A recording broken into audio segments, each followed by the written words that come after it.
It being 11:04, the House will now proceed to the consideration of private members' business as listed on today's order paper. Private members' business.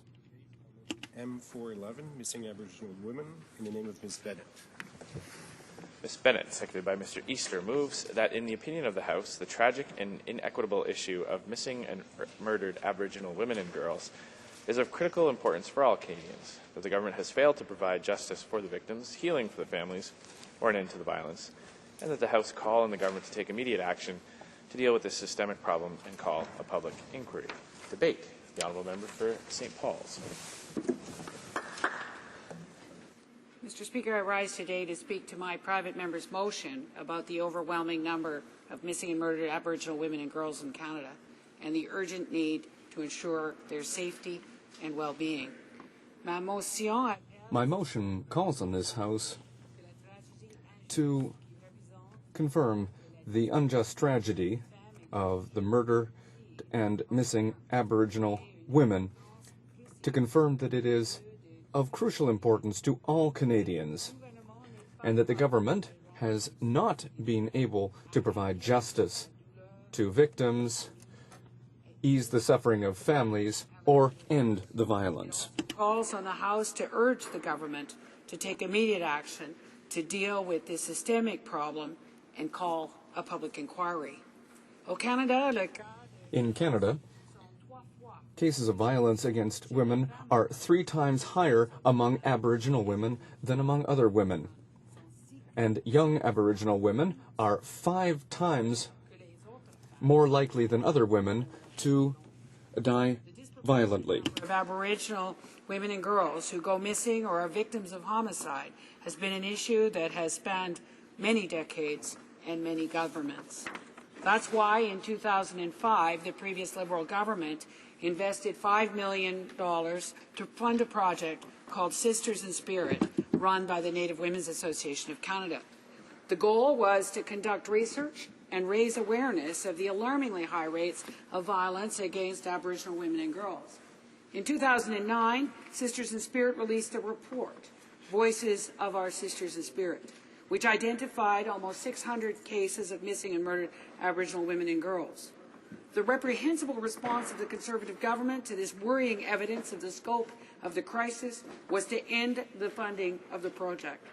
The Sisters in Spirit report and the disgraceful government response led to the Liberal Party's call for a nonpartisan, independent national inquiry in 2010. Last year, the RCMP released an even more disturbing report which identified almost 1,200 Aboriginal women and girls who have gone missing or been murdered since 1980. Despite representing only 4% of women in Canada, Aboriginal women accounted for 8% of the female homicide victims in 1984, and a staggering 23% by 2012. Think of those shocking statistics. The Aboriginal proportion of female homicide statistics has been steadily rising, and as of 2012, this 4% of the female population accounts for almost 1/4 of women who are murdered. These statistics are eye-opening, but we must also remember that they represent real people. They are daughters, mothers, sisters, and aunties. They leave families in unimaginable pain, and we are all deprived of their tremendous potential contributions to our communities. Canadians are beginning to take notice. From the NWAC Faceless Dolls project started years ago, where the missing women and girls were anonymous to most, recent victims have become household names. Loretta Saunders and Tina Fontaine are now symbols of the many other Aboriginal women and girls who have been failed by Canadian society. This is not an Aboriginal issue. It's not a women's issue. It's a continuing Canadian tragedy. And despite this new, broader awareness, the Minister of Aboriginal Affairs recently quoted unpublished statistics about the ethnicity of some of the perpetrators to cynically insinuate that this is an Aboriginal problem. He irresponsibly referred to statistics without any context of how they are compared to the general population. He also neglected to note that the RCMP finding that Aboriginal women are less likely to be murdered by a spouse or an intimate partner than non-Aboriginal victims. These disgraceful political games are why we need an independent and comprehensive public inquiry. It is also important to understand that a national public inquiry is not only a matter of seeking justice and reconciliation for past injustices, but critical if we're going to address the systemic problems underlying this ongoing crisis.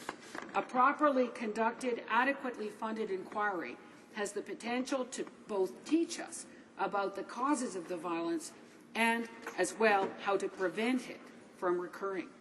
This is a point I want to emphasize. If we are to truly end the violence, we must find ways to prevent it. It's not enough to just better respond to crimes after they have been committed.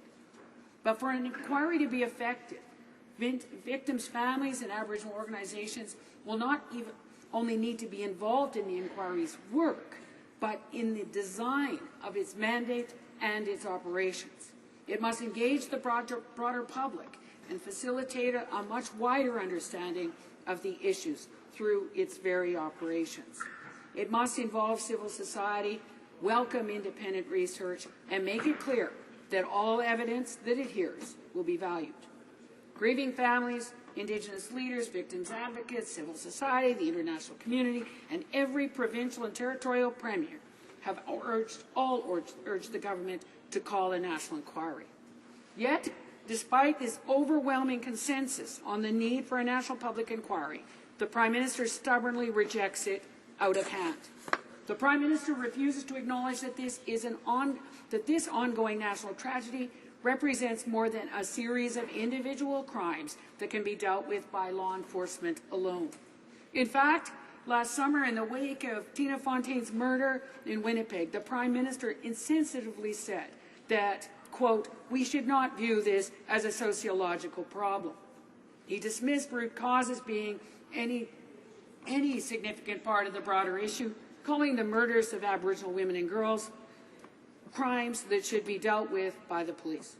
Last December, he even admitted to a national TV audience that this issue was not high on his government's radar. The Prime Minister is simply on the wrong side of history. The Prime Minister and his government try to explain the rejection of a national inquiry by asserting the need for action instead of study. These are not mutually exclusive measures. The urgency of this crisis requires the development and implementation of a comprehensive and multi-jurisdictional national action plan, like they had in Australia. However, the effectiveness of such a national action plan requires a truly coordinated approach between the various federal departments, the provincial and territorial governments, and Aboriginal leaders. What's needed is an approach that is based on preventing these deaths and stopping the violence. The plan should be rooted in a comprehensive, nonpartisan study of this ongoing tragedy that goes beyond establishing the raw statistics. However, there are concrete steps that could be taken immediately.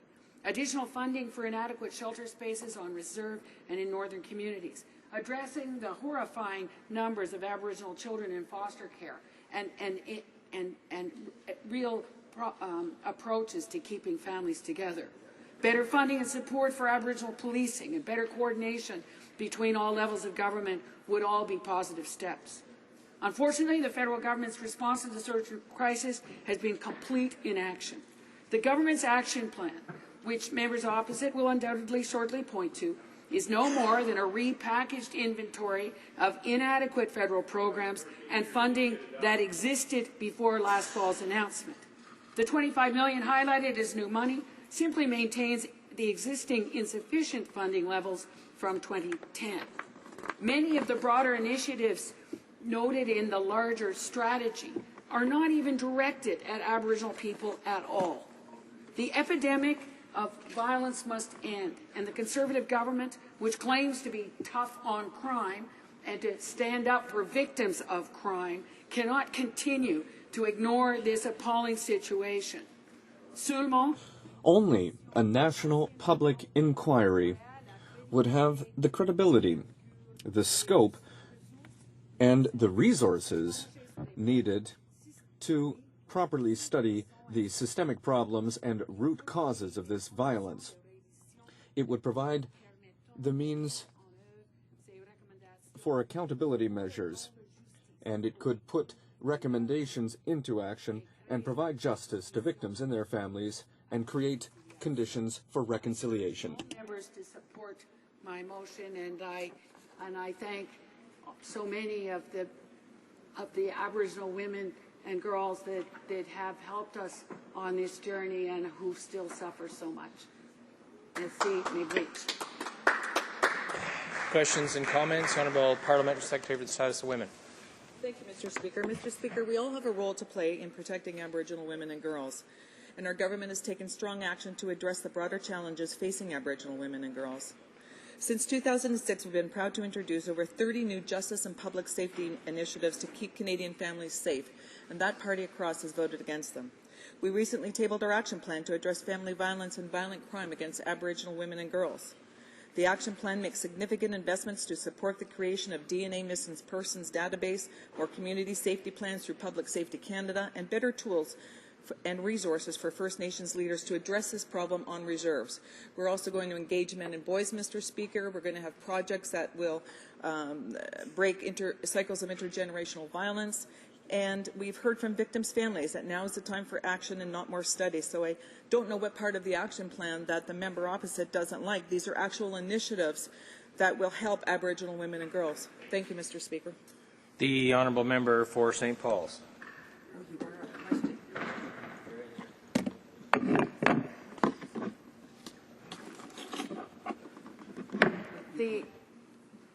Mr. Speaker, clearly the member hadn't heard my remarks.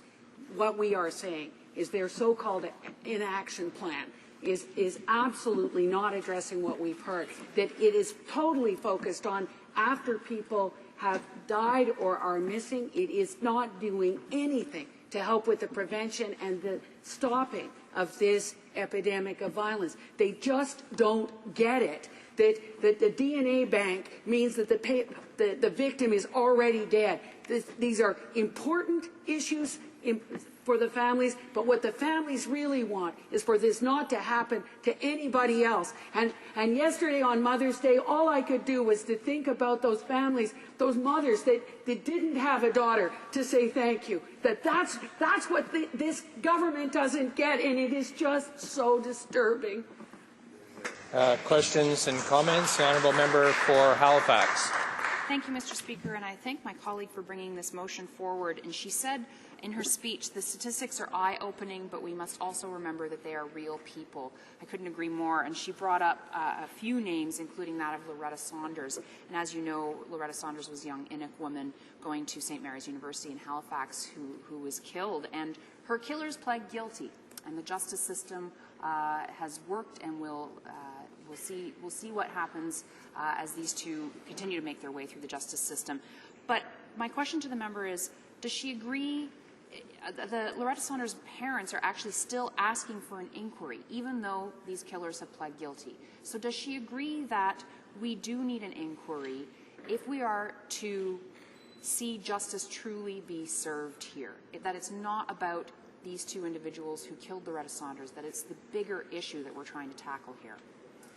The honourable member for St. Paul's. Yes, I thank the member for the question. I thank her and her party for the advocacy that is continued on this. It is this should not be a partisan issue, and I think that the parents of Loretta Saunders and Holly and all the other community there are working very hard, not only to seek justice, but they are the tremendous example of why we needed a national public inquiry, because they too want to deal with some of the root causes, illuminate the things we don't even know yet around not only policing but foster care, all of the things that we know are part and parcel of this huge difference in the numbers between Aboriginal women and girls and the non-Aboriginal population.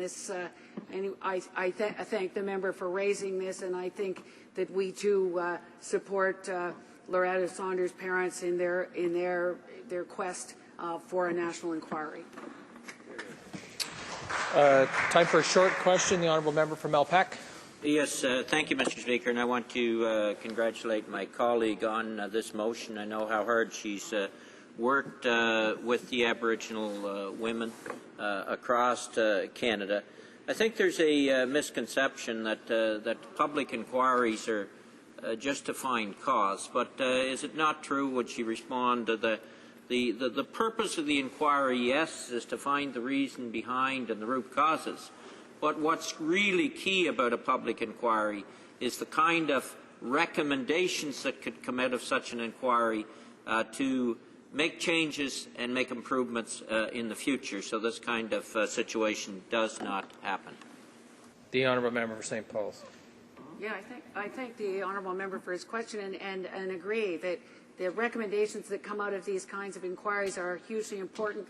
But I've been interested in listening to some of the experts on national public inquiries and how they feel that one of the other issues is bringing the public with you, having the resources to be able to let all Canadians know how they can be part of the healing, how they can be part of the reconciliation, and be part of stopping this epidemic. And I think that I thank at this time people like Christy Belcourt and the Walking with Our Sisters campaign and the kind of art and awareness raising that's been very much part of this journey for so many families.